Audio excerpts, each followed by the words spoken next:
Shop online 24/7 at ColonialHyundai.com. Colonial Hyundai, the fast, easier, better way to buy a Hyundai. I'm going to start with a cynics question. Eliot, tell me it's going to be different this October. Tell me they're going to go all the way. I mean, look, they certainly that could be an optimist well. question. I don't know. Go ahead. Yeah, they're playing well. The vibes are high, but I'll be honest, and I know this is not a popular opinion.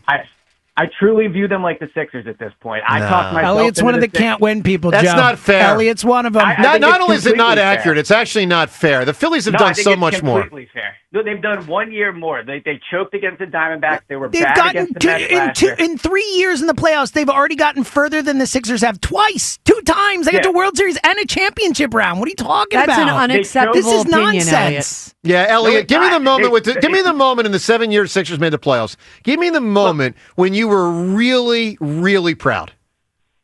No, I'm not disputing it. The Phillies have done more than the Sixers. Okay. I'm not disputing that. What I'm saying is we know that with this team, it is about the playoffs like it was with the Sixers. So they can play great in the regular season.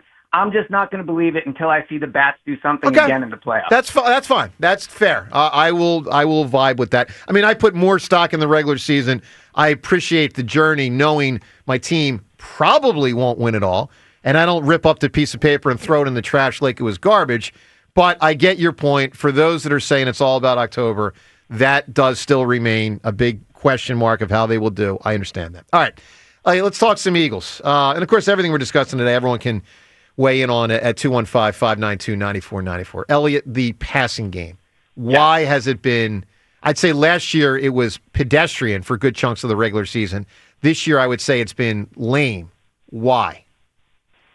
It's a great question. I mean, I think when the passing game is this bad, you cannot pin it on one single person. I don't think it is Kevin Patullo. I don't think it is one singular player. But if I had to divide the blame chart amongst, a pie, I think the most would go to Jalen. And the reason for that is I just think simplistically, when the offense is playing well, it's the quarterback. When the offense is playing bad, it's the quarterback. The type of offense they run, for everybody that's saying it's a vanilla scheme, it looks boring, they run the type of plays and offense that they want to run for Jalen, that Jalen wants to run. So when I rewatched this game this past Sunday, I saw opportunities where I felt Jalen could have got rid of the ball, and he didn't. And it looked similar to last year to me, where it's not egregious, but it's a half a second where he's holding it, AJ's open, and then because he's holding it, AJ is no longer open. And I'm not saying guys were running free, but to me, it just looked like last year when the passing game was struggling. It didn't look like a new problem. There's a strong sentiment out there, Eliot, that the offense is just too predictable. What do you say to that? Is that the root of the problem here? I think they've always run a very similar offense. Like last year, they were running similar things to what they were running this year. In 2023, when everybody was mad about Brian Johnson, I think they've become better against the blitz.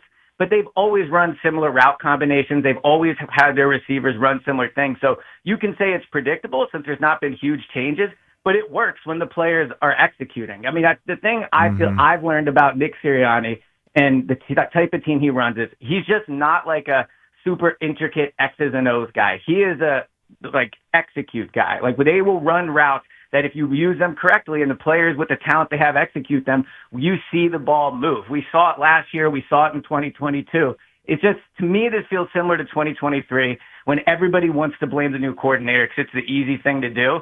But the players are just not executing. And it's not just Jalen. Like a good example in this past game was the first play of the game, right? They spend all week prepping for it. They're ready to go. They get A.J. Brown wide open down the right sideline for a touchdown. If they can get it to him, it's a touchdown.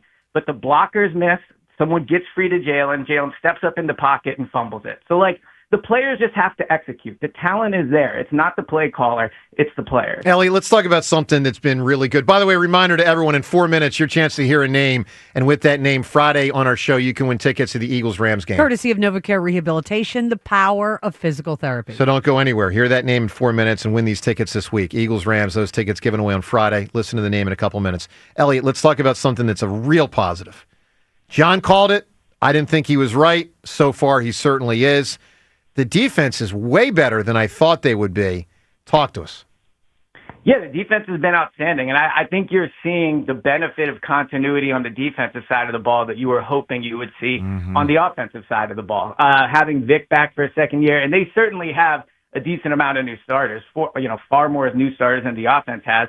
But I just think with a year under their belt, for especially guys like Quinion and Cooper, I think Nolan Smith has been good. I think their edges, especially now with Zadarius Smith, have been better. But just in the second year of the Vic Fangio system, you're already seeing him be able to do things he probably couldn't do last year. He blitzed way more on Sunday than he has in the past. So I just think that continuity from one year to the other has really paid off on the defensive side of the ball. I'm with you on that, but let me take it in another direction because I think a lot of this goes back to Howie. 2023, his replacements of the 22 guys stunk. Okay, they stunk. His replacements this year are the guys from last year that left. I know we're still shaky at the one corner spot the way we all look at it, but it looks like Makuba can play. Anaya Smith looks like he can play. Jahad Campbell absolutely can play. I mean, at a very basic level, it just looks to me, Elliot, like I don't know about Anaya Smith. I don't. Or not Anaya. What's his name? What's the guy's name? Smith. The end. Nolan. Oh, Zadarius. Zadarius Smith. Yeah. Yeah, no, not Nolan Smith. The guy that played last week, the vet. My point is, it just looks like the guys he brought in are better than the guys he brought in 2 years ago when the whole defense collapsed. Yeah, and, Zadarius Smith is looking through one game to be like a very seriously good addition to this team, not only on the field.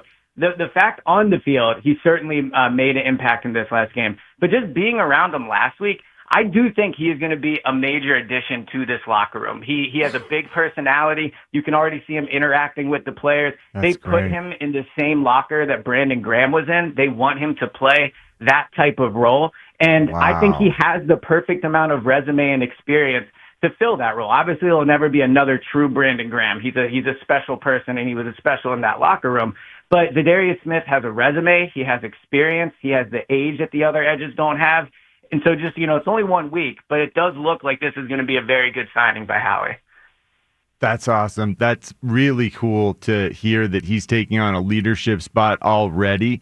It's kind of, is this just yet another example of, we heard Clowney is now signed on in Dallas. Zadarius Smith, is this just what these top, older edge guys do now? They don't want to really go to training camp and they wait and they see who needs an edge guy when it's all said and done. Stay in shape a little bit, run on the treadmill in the home gym, and then sign a big 1-year deal year after year after John, year. David Robinson just did it with the Phillies also. Yeah, I don't know if it's an edge thing. I think it's an old person thing. I think it's just a smart person thing to do. But yeah, I mean, getting them fresh is definitely a positive. Elliot, sure is helping our team. Sure is. Elliot, let's talk about the Eagles and Rams. We haven't gotten too far. Actually, real quick, before we do that, let me give people an opportunity to win tickets to the Eagles and Rams. You got to know the name in order to win the tickets.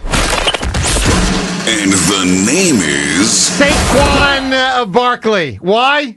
Because last year he had freaking 7 million yards against the Rams in 2 games. His personal high, what was it, 255 last year in the regular season? 255, yeah. And then in the snow, I mean, my God. All right, know the name on Friday, Saquon Barkley. Now we're going to give you 3 other names, one tomorrow, one Thursday, one Friday at 8 o'clock. All together know the 4 names. And with the 4 names on Friday, when we give you the cue to call the contest line, you can win tickets to the Eagles-Rams game. And we will thank NovaCare Rehabilitation, the power of physical therapy, for those tickets. We sure do thank them. All right, Elliot, let's talk Eagles-Rams. Couple teams 2-0 in the conference. Eagles obviously notably are 1. Green Bay is 1. Tampa got a win last night. Baker Mayfield has really done a nice job with his career getting on track. And the Rams are another one of the 6. Which team's the best 2-0 team? I think it's the Packers. I think the Packers are the best 2-0 team right now. I think they have the most talent on their roster. I think they're playing the best. I think that with the addition of Micah Parsons, you can feel almost a specialness there in terms of their season. I don't want to compare it completely to T.O. because I think that was a different situation. But when the Eagles added T.O. in 2004, you could just feel like, okay, this is the year, this is the piece to go get it. And I can just see that Micah Parsons going there has made the Packers believe. So I still think the Packers are the best 2-0 team. After that, I still think the Eagles probably deserve the benefit of the doubt. They're certainly not playing like the best 2-0 team, no question about that. But they do have a ton of talent, and I think you still have to take into account like what they've accomplished. So I would go Packers, I would go Eagles, and then I would probably put the Rams third. The Rams, did they get similar infusion? Devontae Adams has to give them a similar infusion of, I don't know, confidence and talent and excitement that Micah Parsons on the defense gave Green Bay. Have you seen anything along those lines? Should we be concerned on that front, Eliot?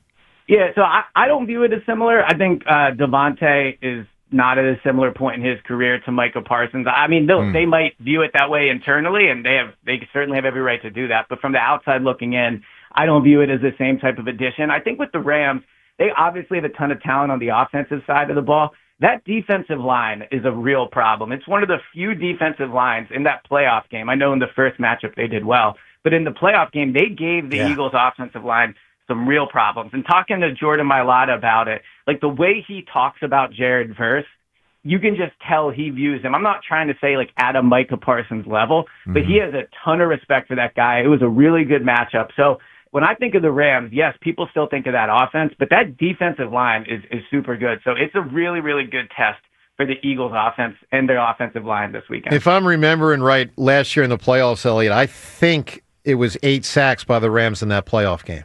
Yeah, it was either 7 or 8, but it was. Look, Jalen held responsibility for those two. It's not all on the offensive line. But to be fair, Jalen got banged up with the knee, and that affected his mobility. I mean, that's why the sack happened. He couldn't move in the end zone. All right, Eliot, excellent work. We'll talk to you later in the week. Great stuff as always. Thanks, bud. Yep, talk to you guys soon. All right, there's Eliot Shorr-Parks.